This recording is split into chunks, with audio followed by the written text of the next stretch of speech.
En un período turbulento de la historia americana, marcado por la expansión hacia el oeste, la búsqueda incesante de riquezas y la delgada línea entre la ley y el desorden, surgió la figura de un hombre carismático, astuto e implacable.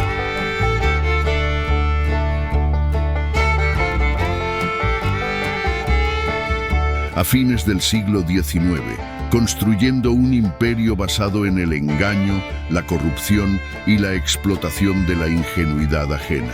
Su historia se entrelaza con la fiebre del oro de Klondike y las ciudades fronterizas de Denver, Creede y Skagway, dejando un legado controversial que lo consagró como una leyenda del inframundo americano.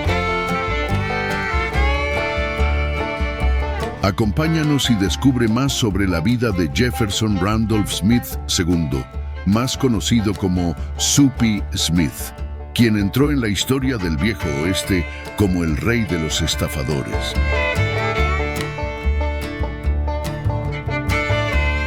Bienvenidos al canal La Historia Detrás de la Foto. Los primeros años y la semilla del engaño.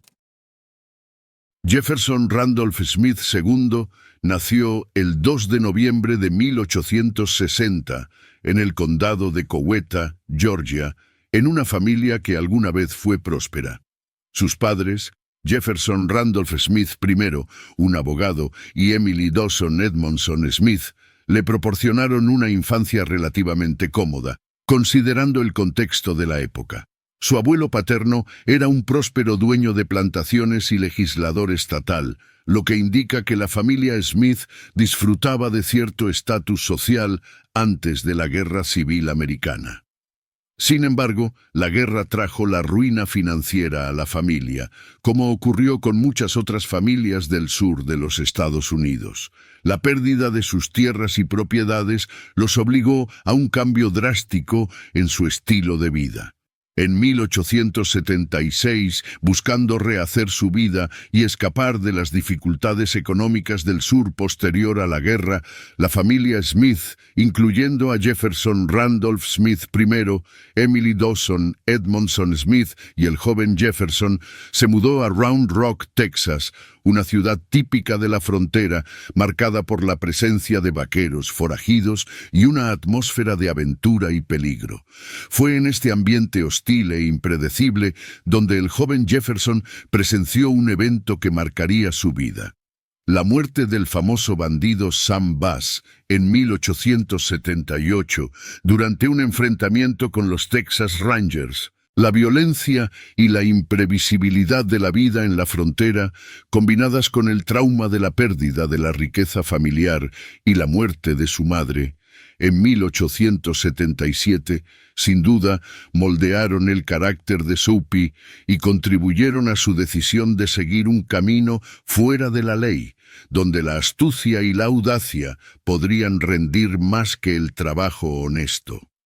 Sin embargo, sus elecciones y acciones ilegales no pueden ser justificadas ni perdonadas solo por estas circunstancias adversas. La ascensión del rey de los estafadores. Después de la muerte de su madre, en 1877, un evento que lo afectó profundamente, Soapy Smith dejó Round Rock y se estableció en Fort Worth, Texas, un importante centro comercial de ganado y punto de encuentro para aventureros y forajidos. Fue allí donde comenzó a desarrollar sus habilidades como estafador, aprendiendo los trucos del oficio con otros timadores experimentados. Pronto, Soapy demostró un talento innato para el arte del engaño, combinando labia, carisma y una notable habilidad manual. Rápidamente formó una banda cohesionada y disciplinada, conocida como la Banda del Jabón, compuesta por cómplices hábiles, carteristas y jugadores de cartas profesionales. La banda viajaba de ciudad en ciudad, aplicando una variedad de estafas rápidas y eficaces, explotando la avaricia y la ingenuidad de sus víctimas. Los golpes más famosos de la Banda del Jabón. El esquema del jabón premiado. Este truco, que originó el apodo de Soapy, consistía en vender barras de jabón a $1 cada una, con la promesa de que algunas contenían billetes de dinero escondidos en sus envoltorios. Soapy exhibía las barras en una vitrina, mostrando algunas con billetes de $1 a $100 adheridos. Luego envolvía todas las barras en papel, mezclando las premiadas con las comunes.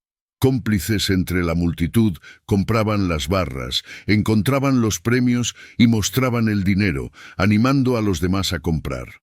A través de trucos de mano, Soapy aseguraba que solo sus cómplices ganaran los premios, creando una ilusión de suerte e induciendo a la multitud a gastar su dinero. El juego de las conchas, un clásico truco de apuestas, donde el estafador escondía una pequeña bola bajo una de 3 conchas y las movía rápidamente sobre una superficie plana, desafiando al apostador a adivinar dónde estaba la bola. La velocidad y destreza del estafador, combinadas con la distracción y presión de la multitud, hacían casi imposible que la víctima ganara. Three-Card Monte. El Three-Card Monte, también conocido como Find the Lady o Three-Card Trick, es un juego de confianza en el cual las víctimas o blancos son engañadas para apostar una suma de dinero, creyendo que pueden encontrar la carta ganadora entre 3 cartas de baraja boca abajo. Es muy similar al juego de las conchas, pero en este caso se usan cartas en lugar de conchas. Juegos de cartas arregladas, Big Meat. La banda también operaba juegos de póker arreglados, donde cartas marcadas o la complicidad de otros jugadores aseguraban que las víctimas perdieran grandes sumas de dinero. El término Big Meat se refería a una mano de cartas especialmente ventajosa, preparada con anticipación para garantizar la victoria de los cómplices de Soapy. Golpes con telégrafos falsos. En Skagway, Soapy Smith llevó el arte del engaño a un nuevo nivel con la creación de una falsa oficina de telégrafos. En una época en que la comunicación rápida era un lujo raro en regiones remotas como Alaska, Smith aprovechó la ansiedad de los mineros por recibir noticias de sus familias y sus inversiones. Instaló una oficina con equipos telegráficos aparentemente auténticos, pero con un pequeño detalle: los cables no llevaban a ningún lado. Los operadores de Smith aceptaban pagos para enviar mensajes que nunca serían transmitidos, mientras que los cómplices aprovechaban la situación para iniciar juegos de cartas arreglados con las víctimas, extorsionando aún más dinero. Este golpe era particularmente cruel, ya que explotaba la vulnerabilidad emocional de los mineros, que a menudo estaban lejos de casa y ansiosos por recibir noticias. Denver, Creed y la construcción de los imperios.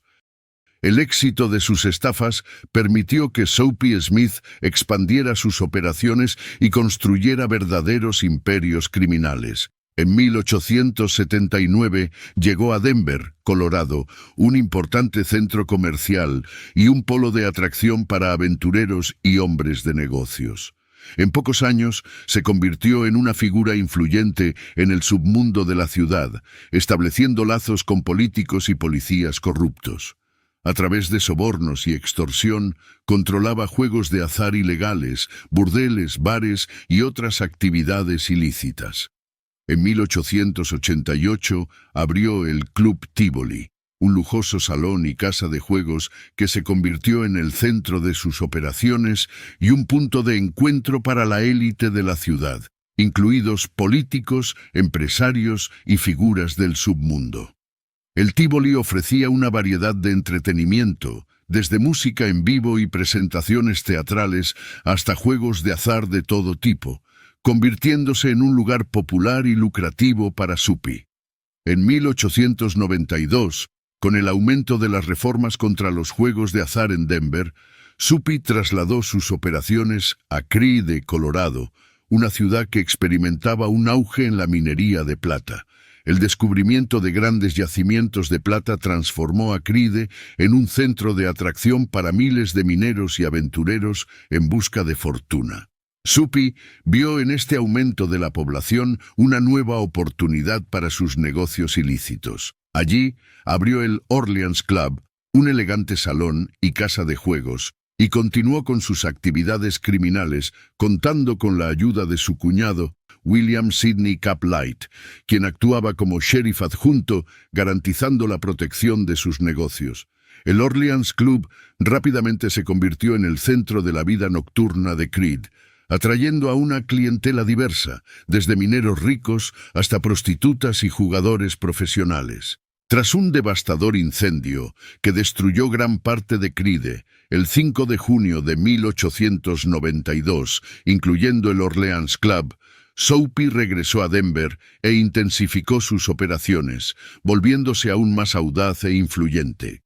Se jactaba abiertamente de ser un estafador y desafiaba a las autoridades, mostrando cuán profundo era su alcance dentro de la estructura política de la ciudad.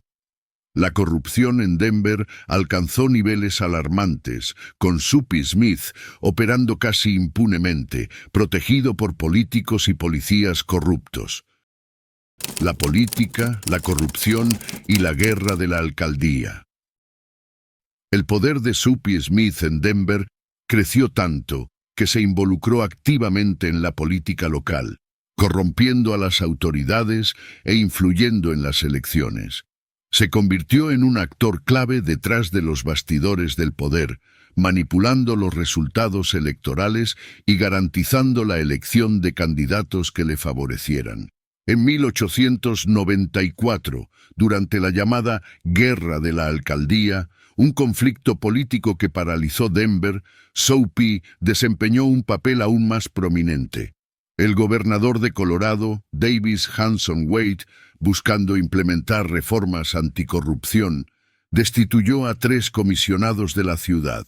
Los comisionados destituidos, apoyados por otros funcionarios corruptos y la policía local, se negaron a dejar sus cargos y se fortificaron en la alcaldía. El gobernador Wade, entonces, convocó a la milicia estatal para forzar la salida de los comisionados, lo que llevó a un punto muerto tenso, con la milicia rodeando la alcaldía armada con cañones y ametralladoras Gatling. Soupy Smith, demostrando su influencia y su poder de negociación, se unió a los funcionarios corruptos dentro de la alcaldía y fue nombrado sheriff adjunto, liderando un grupo armado en defensa del edificio. La situación llegó a un punto crítico, con la posibilidad inminente de un enfrentamiento armado. Sin embargo, después de tensas negociaciones, el gobernador Wade retrocedió y retiró a la milicia, llevando la disputa a los tribunales. La guerra de la alcaldía expuso la profunda corrupción que permeaba la política de Denver y consolidó la imagen de Soupy Smith como una figura poderosa e influyente en el inframundo de la ciudad. Este evento también demostró la audacia de Soupy, quien no dudaba en involucrarse en conflictos políticos y usar la violencia para proteger sus intereses. Antes de dejar Denver definitivamente, Soupy intentó expandir sus horizontes más allá de las fronteras de los Estados Unidos. Elaboró un plan audaz para convencer al presidente mexicano Porfirio Díaz de contratar sus servicios para formar una legión extranjera compuesta por bandidos y mercenarios americanos. Soupy llegó a autodenominarse Coronel Smith y abrió una oficina de reclutamiento, pero el plan, a pesar de su audacia, no se concretó debido a problemas burocráticos y la falta de interés del gobierno mexicano. Skagway y el último golpe. Con el inicio de la fiebre del oro de Klondike en 1897, el descubrimiento de oro en el territorio canadiense de Yukon desató una migración masiva de personas en busca de riquezas. Soupy Smith vio en esta fiebre del oro una nueva y lucrativa oportunidad para expandir sus negocios ilícitos. Se mudó a Skagway, Alaska, una pequeña ciudad portuaria que se convirtió en la principal puerta de entrada para los buscadores de oro que se aventuraban hacia Yukon. Skagway creció rápidamente, convirtiéndose en un centro de comercio, juegos de azar y especulación. Se montaban puestos improvisados a lo largo de las calles, mientras que los salones y bares siempre estaban llenos de personas. La presencia de la ley era limitada y a menudo ineficaz frente al gran número de recién llegados y la proliferación de negocios, tanto legales como ilegales. La Royal Canadian Mounted Police mantenía un control estricto en el lado canadiense de la frontera, pero en Skagway, en el lado estadounidense, la situación era diferente. La corrupción era común y el orden público era frágil. La ciudad enfrentaba serios problemas de infraestructura, agravados por el gran afluxo de personas, lo que resultaba en condiciones sanitarias precarias y el aumento de la criminalidad. En Skagway, Soupy repitió el mismo esquema que había utilizado en Denver y Creede, corrompiendo a las autoridades locales, incluido el sheriff adjunto de los Estados Unidos, y estableciendo un imperio basado en el engaño y la explotación. Abrió un salón llamado Jeff Smith's Parlor, que se convirtió en el centro de sus operaciones y la verdadera alcaldía de la ciudad, donde él dictaba las reglas y controlaba el inframundo local. El salón se convirtió en un punto de encuentro para sus cómplices, políticos corruptos y otras personas influyentes, donde los negocios ilícitos eran planeados y ejecutados. Soupy Smith también se esforzó por cultivar una imagen de respetabilidad en la comunidad, ofreciendo ayuda a los necesitados, contribuyendo a la construcción de iglesias e incluso organizando eventos benéficos. Esta fachada de filantropía le ayudaba a ganar apoyo y a desviar la atención de sus actividades criminales, creando una división en la opinión pública sobre su figura. Algunos lo veían como un benefactor, mientras que otros lo reconocían como el criminal que realmente era. Además, Soupy Smith creó la Compañía Militar de Skagway, una milicia voluntaria que él lideraba como capitán. La formación de esta milicia, que fue oficialmente reconocida por el Departamento de Guerra de los Estados Unidos, se justificó inicialmente como una medida para ayudar a mantener el orden en la ciudad y, de alguna manera, para dar apoyo en un posible conflicto durante la Guerra Hispanoamericana. Sin embargo, la verdadera intención de Soupy era consolidar su poder local y legitimar sus acciones. Usó la compañía para demostrar su autoridad e intimidar a sus opositores, desfilando por las calles de Skagway con sus hombres armados, creando un clima de miedo y respeto. El confrontamiento final y el legado.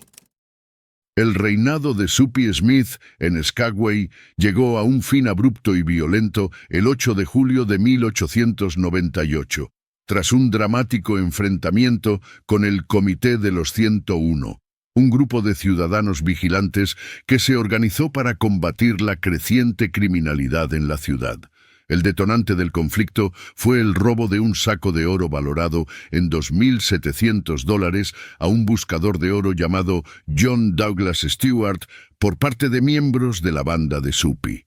El comité, formado por comerciantes, empresarios y otros ciudadanos preocupados por la seguridad de la ciudad, exigió la devolución del oro, pero Soupy se negó, alegando que Stewart lo había perdido justamente en un juego. La tensión entre el comité y Soupy Smith alcanzó su punto álgido.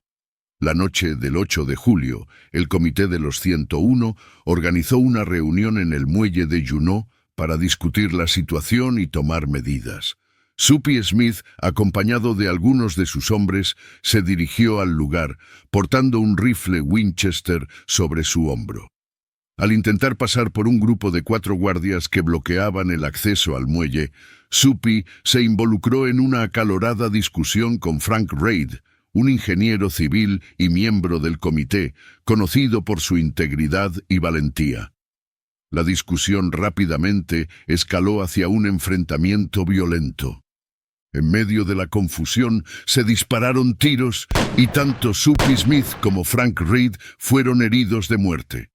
A lo largo de los años surgieron diferentes versiones sobre el tiroteo, lo que dificultó determinar con precisión lo que ocurrió aquella noche fatal.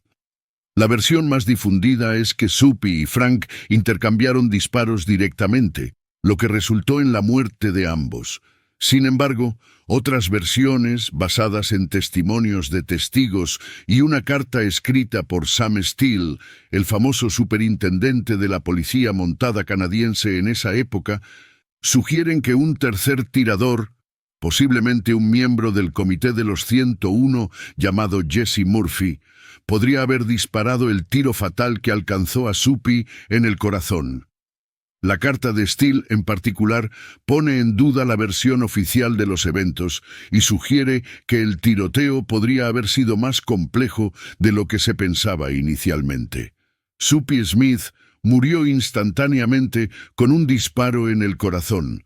Además, sufrió una herida en la pierna izquierda y una grave lesión en el brazo izquierdo, cerca del codo. Frank, por su parte, fue alcanzado en la pierna y la ingle, y falleció 12 días después debido a sus heridas. Los 3 miembros de la banda de Soapy que robaron el oro de Stewart fueron posteriormente arrestados y condenados, marcando el fin de la influencia de la banda del jabón en Skagway. Soapy Smith fue enterrado a pocos metros del cementerio de la ciudad de Skagway. Su muerte marcó el fin de su imperio criminal y el inicio de una nueva era para la ciudad, que comenzó a buscar una mayor estabilidad y orden, con la aplicación más efectiva de la ley y la reducción de la influencia de la criminalidad.